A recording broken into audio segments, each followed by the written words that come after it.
पूरे पुलिस प्रशासन और जो मीडिया के लोग हैं उन सबका धन्यवाद। और सबसे बड़ा धन्यवाद आज तेलंगाना सरकार का है कि जो लड़ाई पिछले 13 महीने से हमने दिल्ली में लड़ी,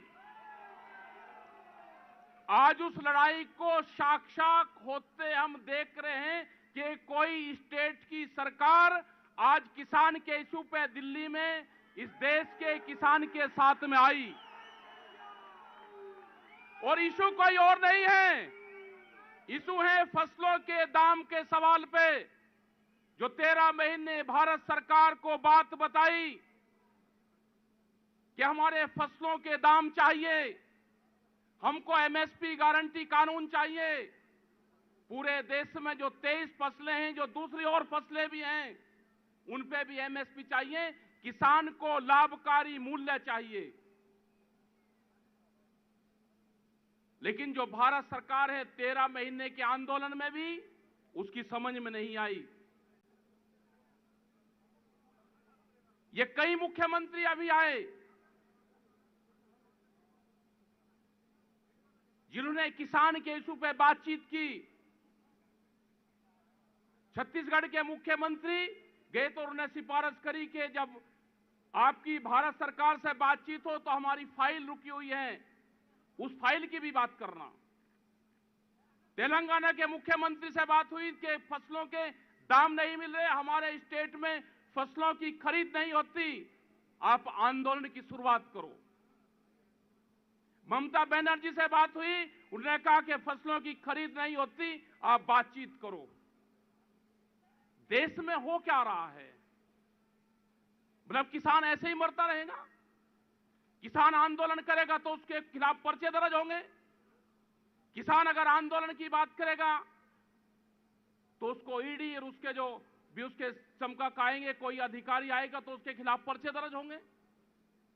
क्या हालात यह होगी कि देश में अगर किसान की, मजदूर की, गांव की, आदिवासी की बात करना कोई इस देश में गुनाह हो गया?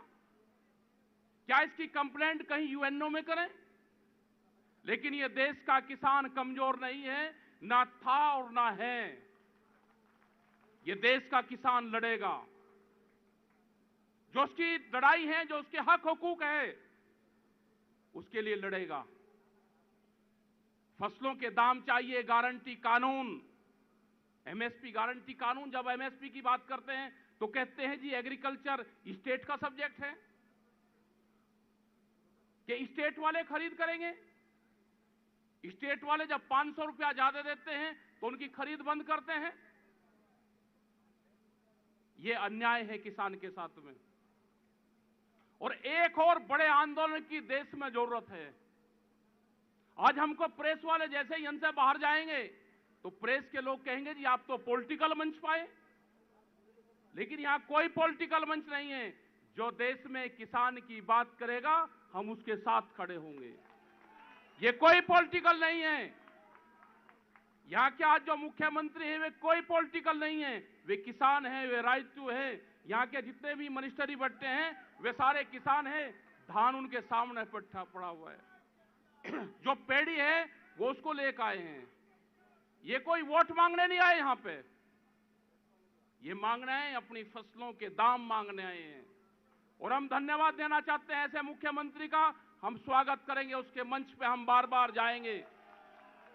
जो मुख्यमंत्री किसान के इशू पे अपने स्टेट की पॉलिसी के लिए दिल्ली में लड़ेगा, भारतीय किसान यूनियन और एसकेएम उसका हमेशा साथ देगी। अभी बहुत से इशू आएंगे। बिजली अमेंडमेंट बिल आएगा, उसमें पता है आपको क्या है? अगर कोई किसान 2 पशु अपने पास में रख रहा है तो उसको कॉमर्शियल कनेक्शन लेना पड़ेगा। ये बिजली अमेंडमेंट बिल में है। क्या कोई किसान जिंदा रह जाएगा? 2 पशु अगर होंगे तो किसान जिंदा रह जाएगा, कॉमर्शियल कनेक्शन लेगा? हमने बात करी है कि जैसे तेलंगाना में है, उनकी जो पॉलिसी है वो करंट फ्री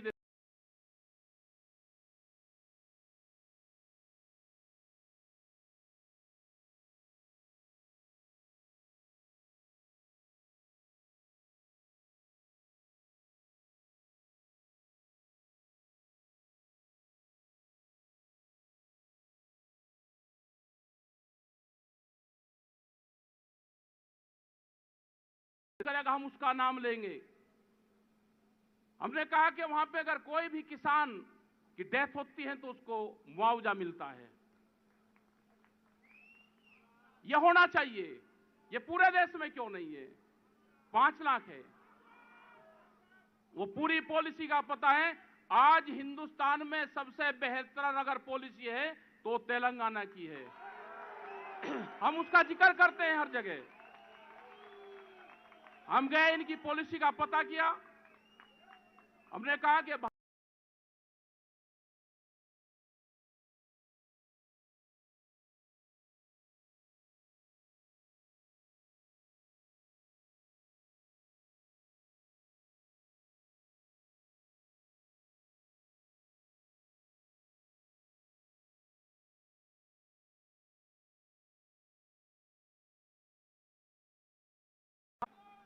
या कुछ देर हो गया, मतलब इंडियन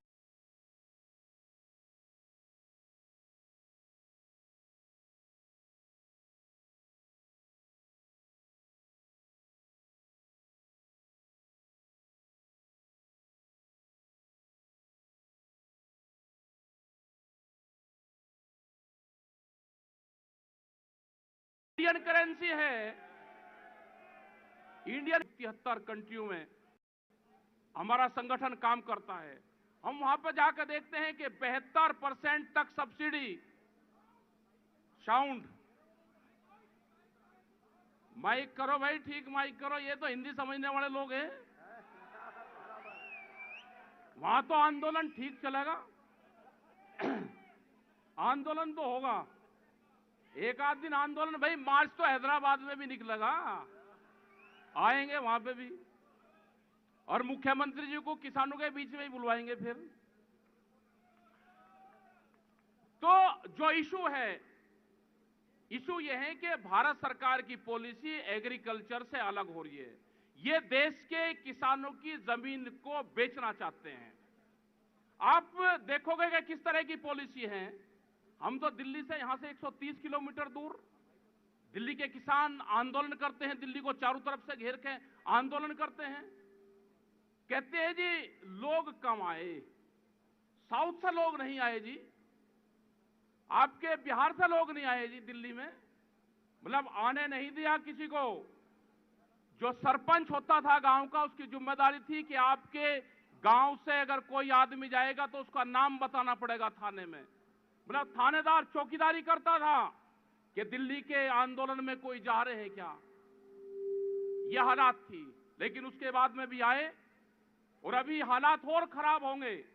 आपके यहां पर तो पता नहीं, लेकिन दिल्ली एनसीआर में अभी 10 साल पुराना ट्रैक्टर बंद कर दिया, पूरा गाड़ियां बंद कर दी। क्या कोई किसान ऐसा है कि 10 साल पुराना ट्रैक्टर, पंपिंग सेट जो अपने खेत में पानी देता है डीजल से, क्या वो जिंदा रह सकता है? क्या 10 साल में किसान ट्रैक्टर बदल सकता है? क्या कोई गाड़ियां बदल सकता है 10 साल में? लेकिन अभी पॉलिसी आई कि 10 साल पुराना डीजल से चलने वाला वाहन यहां पे नहीं चलेगा। उसका हम पूर्ण रूप से विरोध करेंगे। और जो दिल्ली में पिछले 26 तारीख को जो ट्रैक्टर आए थे, 4 लाख ट्रैक्टर दिल्ली में आए थे, वो वही 10 साल पुराने ट्रैक्टर थे जो दिल्ली की सड़कों पर आए। हमने उनको कहा, उन्होंने कहा जी ये ट्रैक्टर जो 10 साल पुराना है ये खेत में नहीं चलेगा। अब हमने कहा कि ये ट्रैक्टर खेत में भी चलेगा और ये दिल्ली की चमचमाती सड़कों के ऊपर भी चलेगा।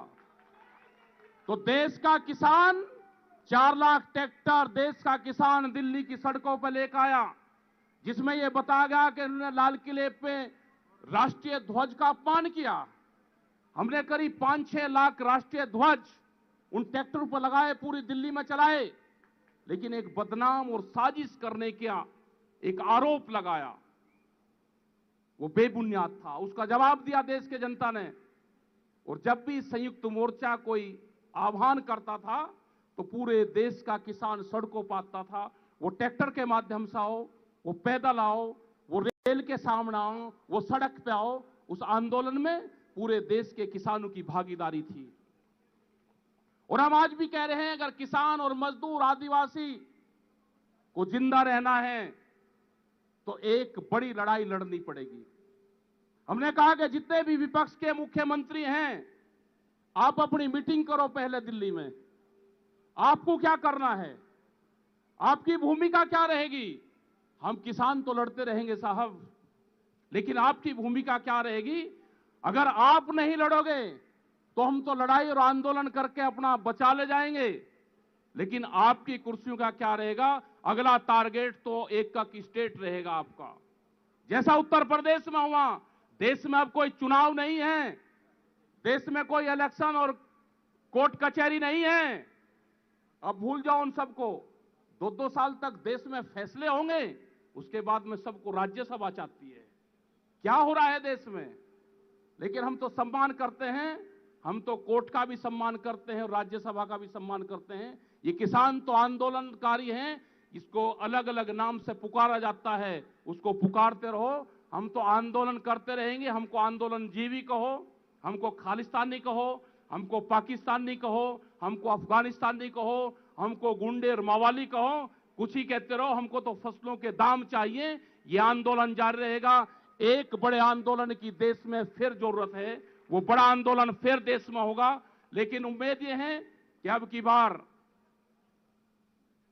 जो सत्ताधारी लोग हैं, उनका मुकाबला करने के लिए दूसरे लोगों की भी जरूरत पड़ेगी।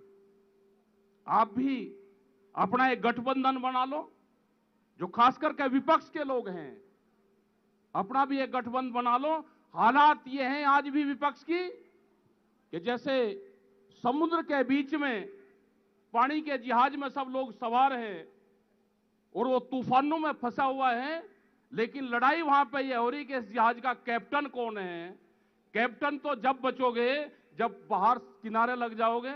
अभी तो समुद्र के बीच में है सारे के सारे। सब इकट्ठे हो जाओ, सारे ही कैप्टन हो। बाहर आ जाओगे तो सभी कैप्टन हो, नहीं तो अंदर तो सब डूबने की कगार पे हैं। लड़ाई लड़नी पड़ेगी आपको भी। सब इकट्ठे होके लड़ाई लड़ो। हमारी जरूरत होगी तो हमको भी बुलवा लेना। लेकिन हम ये है कि जो किसान हैं, जो मजदूर हैं, हम आएंगे, तेलंगाना में भी आएंगे। वही है मुख्यमंत्री जी से बात।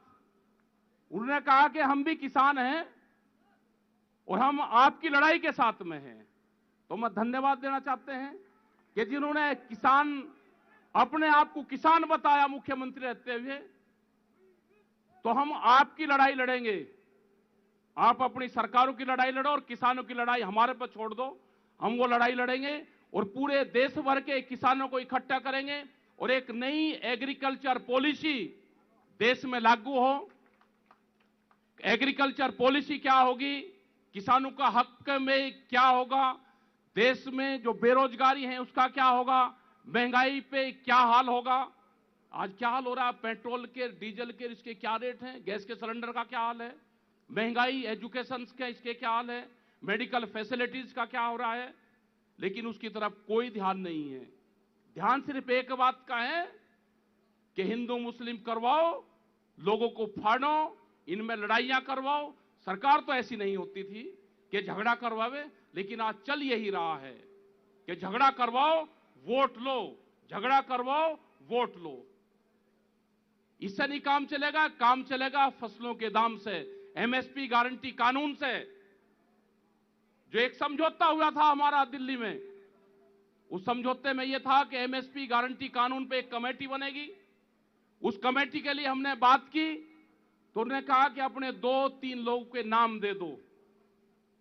हमने उनको चिट्ठी लिखी कि इसका रेफरेंस बताओ, पूरा कमेटी में कितने लोग होंगे, इसका अध्यक्ष कौन होगा, इसका कार्यकाल कितने समय का होगा, इसको क्या पावर होगी। चिट्ठी का जवाब देने से मना कर दिया, कोई जवाब नहीं दिया। यह होगा कि 3 लोग किसानों की तरफ से ले लोगे।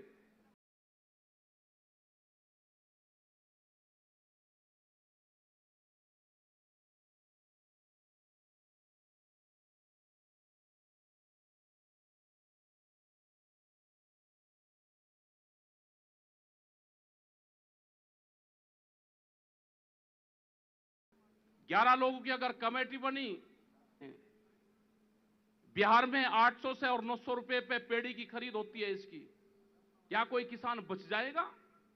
उत्तर प्रदेश के जो पूर्वांचल का जो क्षेत्र बिहार से लगता हुआ है, उसमें 1000 से 1200 रुपए की खरीद होती है। हरियाणा, पंजाब, उत्तर प्रदेश का कुछ क्षेत्र वो आंदोलन करके उसकी खरीद हो जाती है कुछ, लेकिन पूरे देश में नहीं है।